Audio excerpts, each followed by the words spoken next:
Our first question is, did being in the cave for the first 12 years bring Shimon bar Yochai and his son closer to God or distance them from God?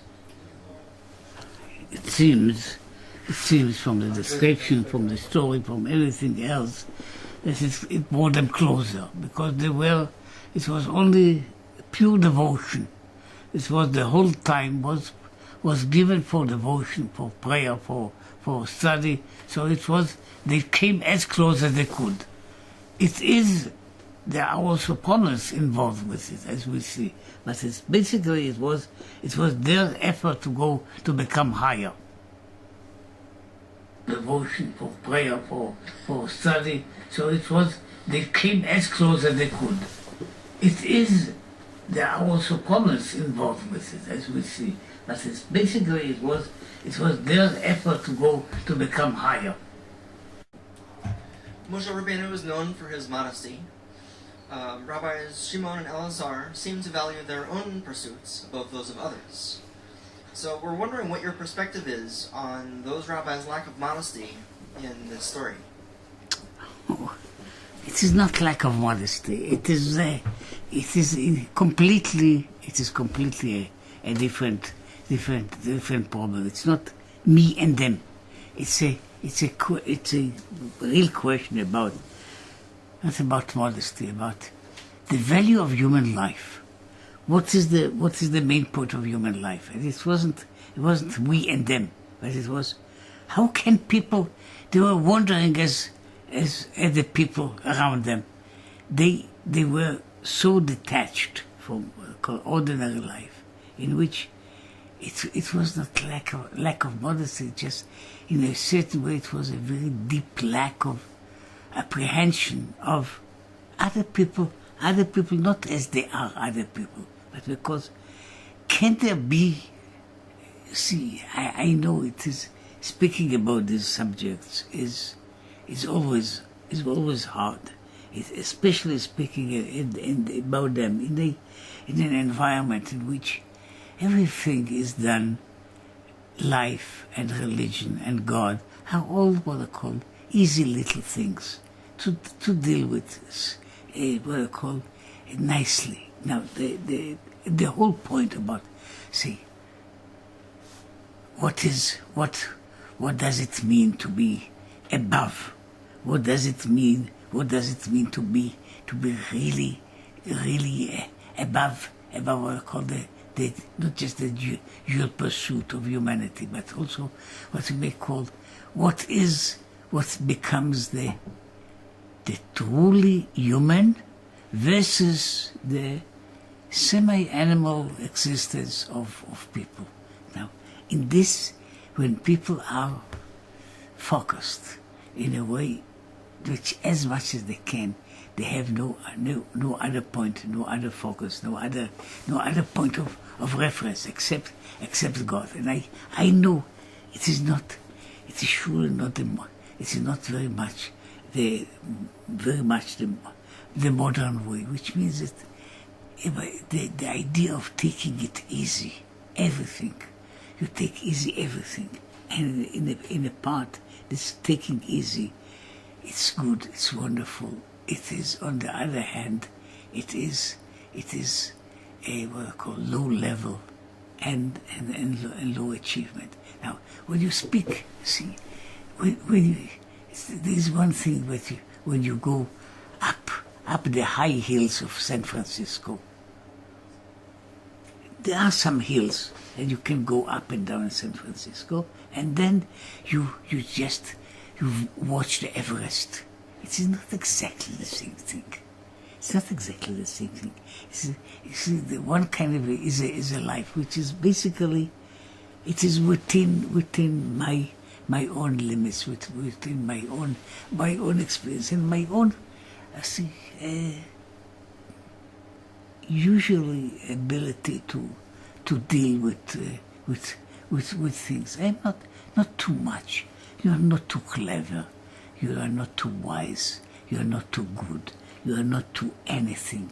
but you see, in moderation, just you will say, light little things. That the point is, when you try, and I hope you, at least, if not now, which is perhaps too early for you, just go, be at night, stay for some time alone in the darkness, and try to think about what is something which is beyond me, not just in a little measure higher than me, but something that is really above me in a way that is it's more or less frightening. Now sometimes you need for that, sometimes you need for that to learn astronomy in order to understand what distance means. Of course, there are distances from here to California, from California to the Himalaya, and there is the distance from when you think about it, from here to the moon is about a few light seconds. From here to the sun is about 8.5 light minutes, and then you have the closest star is about 4 light years, and then you begin to think about it. See, one of those things is which it is important, because usually people are not given much to it, and therefore they stay in a small way. Now you look not just about a giant, but you try to think about what is distance, what is size, what is, in a way, what is truth, what is devotion. So now all these things you can do them in a nice, quiet way, as it is done, say, in a synagogue, a temple, a shul, in which everything is nice, and you go, you have a nice Shabbat, and you have a nice sermon, and you go and you have a nice cholent, and you are happy. But this is all of it is what I call all small things. Now try to think about something which is really beyond that. I mean, some of you possibly, I don't know, if you had once in your life a really deep, crazy desire, in which life is torn apart, in which you have despair in a real way. Now, this is getting what I call measures of different sizes. You see, it is when I'm speaking about that, I'm trying to think. I know it is not what I call a nice, quiet, simple time of being together. It was so nice, and I finish with it. We meet, we leave each other and say it was so nice to be together. Try to be something about which is, think about things that are used in American speech, but not always in the feeling. Enormous, horrendous, overwhelming, beyond any kind of a limit. Beyond. Now, when you go to there, you can really deal with another part, and a deeper part, which is also with religion. You see, I'm just jumping, and I'm sorry for doing it, because it's not your fault by any means. You got this kind of a life. Right? When you think about some of you, perhaps your ancestors, or not in the few hundred years, but when a person when the problem was that if I do certain a thing like this, I'm ready to die. Ready to die. Ready to die is not just a simple word. Ready to die. And ready to die with horrible pain. But people were, so many of our people were martyrs. We still have some of the names that were not smudged out in America. Names like Zach or Zachs, which is Zerek Doshim, the descendants of those who were the martyrs. but we had thousands of them to quote from a source. I don't know. It says there's a discussion between Spinoza, who was as errant a Jew he was still a Jew, with somebody who, and the other fellow wanted to show him about the church and the martyrs of the church. And he writes back, as a Jew, really, he says, for each of your martyrs we have thousands. See, now this is a part of what our ancestors had it in themselves. Now, when you have it in, it says it's not a matter of saying, okay, now I missed my extra kosher food. Now I'm eating just simple extra kosher. But it goes into how much are you ready to give your life for?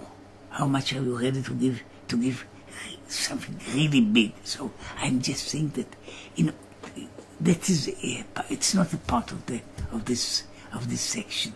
This section makes an assumption that people understand what it means, not just big, nice, within say 2 levels, 2% more, but something which goes in a difference of many orders of magnitude. So to be ready for it, I know it's not easy. I know that for some of you, even thinking about it, thinking about all these things, about these they are not simple life. It is a different order of magnitude, 1,000, not more 1,000, million times as big. Can I get it? Can I grasp it? And if I cannot, I have to begin to learn it. So that is one of the things. See, beginning Talmud is wonderful. That's the beginning. And then if you get immersed and you get something, what I call the point of what is the meaning of something which is incomprehensible? What is the meaning of something that is beyond my limit? What is the meaning of giving my life for something? Now, all these things, they are not simple things that suburban life doesn't usually have it. But life in general has it, and more than that, within life there is, what are the things that are beyond it? Now all these things are that we understand. These people live in a cave, and they are honing their notions, their thinking, their position. It's no longer important. See, Rabbi Shimon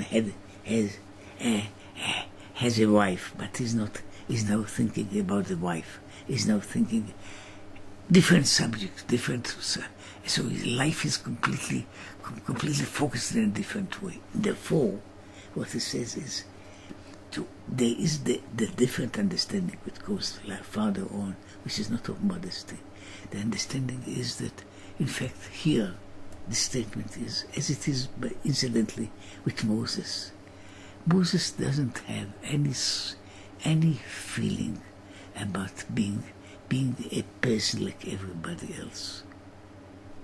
It's interesting, because when the time comes, and I preach about it everywhere, possibly even here and now. See, you people, there's so much to learn. 70 years is actually not enough for it. So you have to continue beginning to live, to make plans for living at least 140 years in order to begin some proper study. But about that, except that, try to read a little book like the Bible, and you see it has beauty in it, it has softness in it, and it has huge power that demands all kinds of things. Now, these people, Rabbi Shimon and his son, are, in a way, putting themselves to alone in a point in which they can't think. It is hard for them even to understand that not everybody is like them.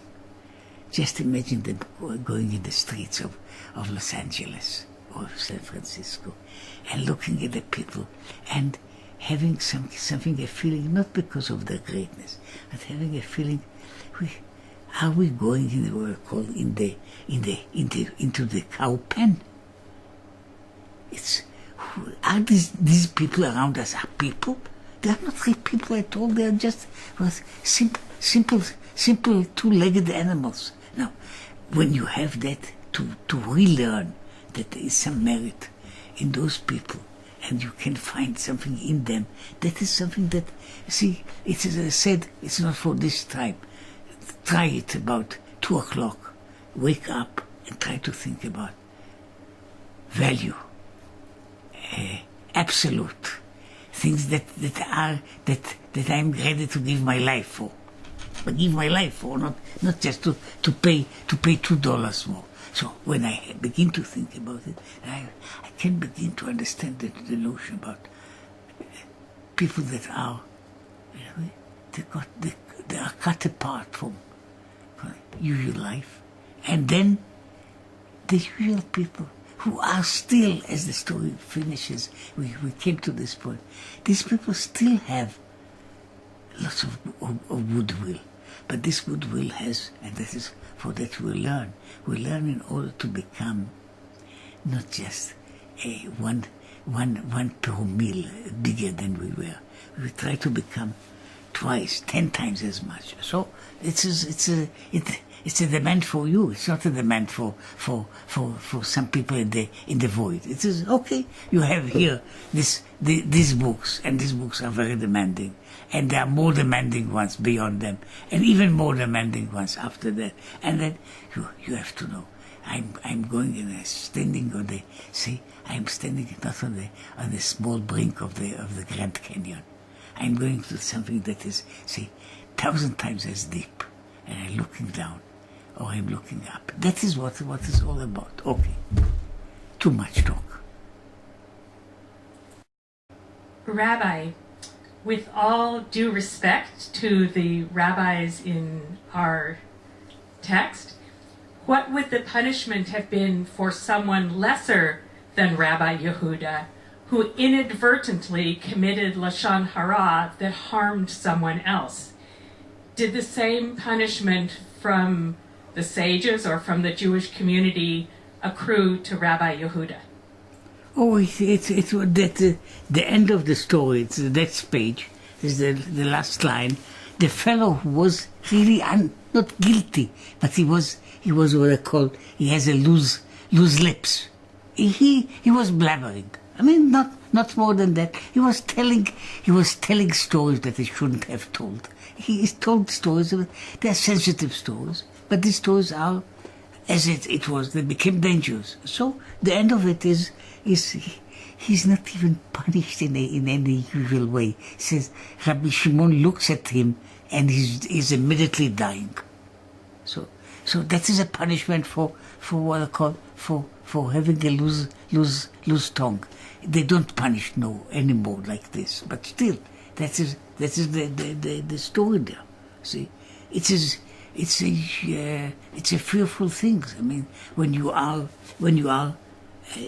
again in a normal civilized way of life, we don't encounter these things. We have to sometimes to read, to go to the ends of the world and to see what it means suffering, and what it means that there's enough. You have one of the disadvantage of television is you can see how much suffering and pain and more pain are in all kinds of corners of the world, in which how easy it is to kill people, how easy it is to kill tens and thousands of people. Now, all these things, they should be in a kind of, we are living in a world in which things are what I call softer, slower, perhaps more civilized. But it doesn't mean that it is real life. It happened here and in other places, which a person said a few words. A person sent a wrong letter, and this letter was destructive. This letter created death around it, all around. So when we have these things, the story here is, in a way, it's not Rabbi Yehuda, the sage, who was seemingly one of those positive people and a lovely person.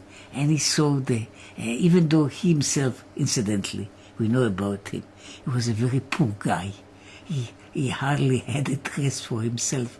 When he had to dress to go out in the street, he and his wife would exchange the coat, because they only had one coat for both of them. So he was a poor guy, but still there are some poor guys who are what they call positive and what they call benign. So, but the other fellow, there was the person who told the story, who is even though in other sources we see he wasn't a bad guy, he was not careful. Now, you are not careful. See, again, you don't have the experience. Some people, even in our little country of Israel, when so many people go to the army, it's not they don't become saints by that. But you see, when you hold in your hand something which is called a hand grenade, and you take the pin out, and then you know that it has about 5 seconds until it explodes and kills you. Now you hold it in your hand like this, and it gives you a very completely different notion about the value of time.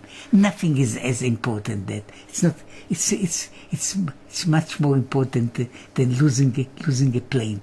See, you hold it in your hand, and you know if you don't somehow close it, that's 5 seconds of life. So when you have it, and many people have it, it gives you a different feeling about, see, importance of the little things. You know, this story is not about that. But also says, see, a person this Yehuda ben Gerim was just not cautious, and he was speaking out of order. It wasn't any bad idea, bad intention. It was just, you are saying things in a place in which you know that a death sentence can come after a story like this. So he's punished in a very harsh way. No, this is the other part of the story about. See, look, I don't want to be moralizing. I'm not good at that. Some people are wonderful at being what I call telling other people how to behave. And for that, a person needs to feel his enormous superiority. I don't have it, and so I'm a pity that I cannot say it. But still, when you have people are talking. And now, I don't know, some of you perhaps are younger. Do you remember, say, even in school, when somebody, another little girl or another little boy, just black-mouthed you, and how the pain was not a momentary, but sometimes you suffer for months. Sometimes you remember it for years. The fact that some little stupid girl said something about you, say that you have this, say that your ears are not equal in size, okay, and you were offended to life. Now I'm saying when you think about it, about where it says that life and death is in the hand of the tongue. So when you think about it, this whole story is also set in a background which is, look at life and look at small things can destroy those things.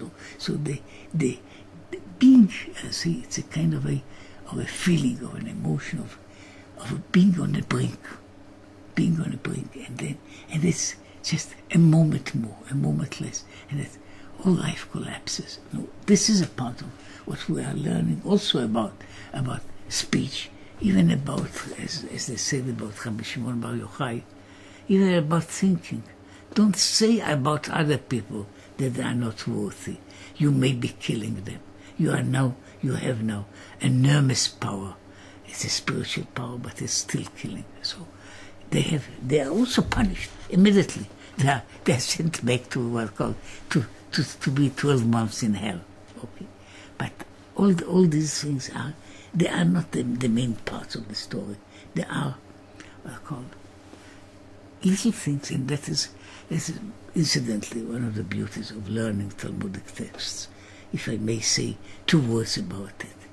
The text is not slight, it is not simple linear. It doesn't go only once. You have one statement that goes from point A to point B, and then you have it. Meanwhile, leaving those little things that are in the side. Each of them is a story in itself. It's also a lesson in itself, and this is one of the things of how to enjoy. I would, if I may give you an advice, how it is to enjoy life. It goes when you can see whatever it is, when you can look at an apple and enjoy the smell and the color and the beauty and the shape of it, not just the fact that you are now going to eat it. So that is a part that makes life just worth much more than it was before.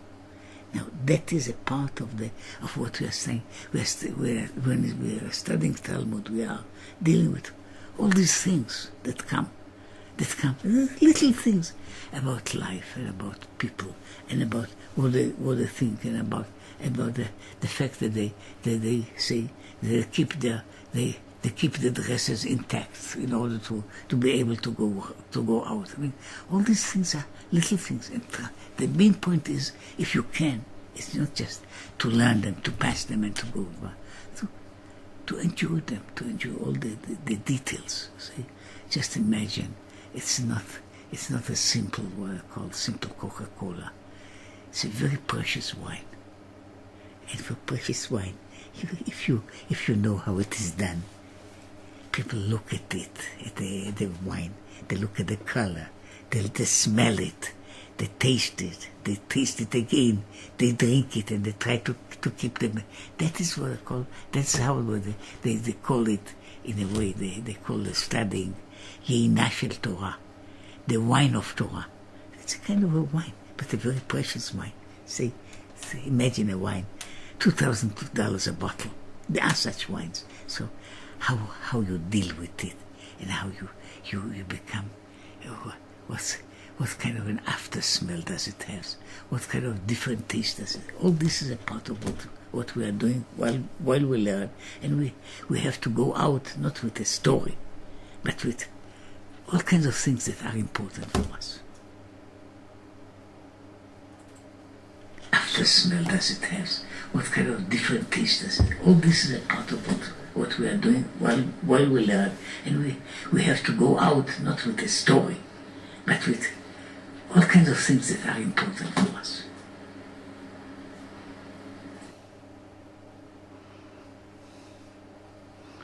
So it's never finished. It's the beginning of a talk, and then it has to hit the other side, which I don't know what happens. Now it has to hit the other side, and then it has to do a beginning. See, a beginning. You see, a beginning which goes sometimes. It's as fast as talk, and then as fast as simple things. Sometimes it goes a long time until something ripens and happens. So that's what we are trying to do.